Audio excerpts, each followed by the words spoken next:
Ada seorang ulama, ketika itu singkat cerita setelah berhasil belajar dengan serius, dia pun memasuki masa harus menikah.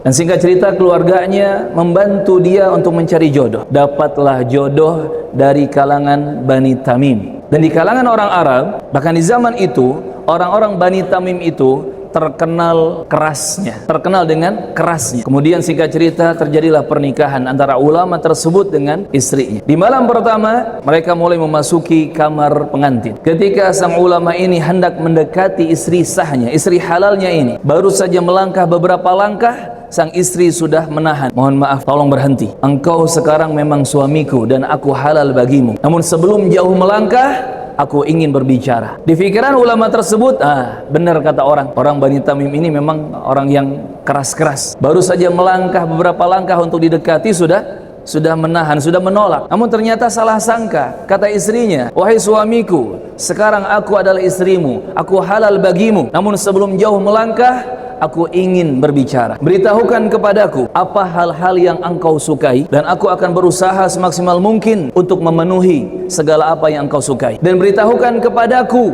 hal-hal apa yang engkau tidak sukai, aku akan berusaha semaksimal mungkin menghindari perkara-perkara itu.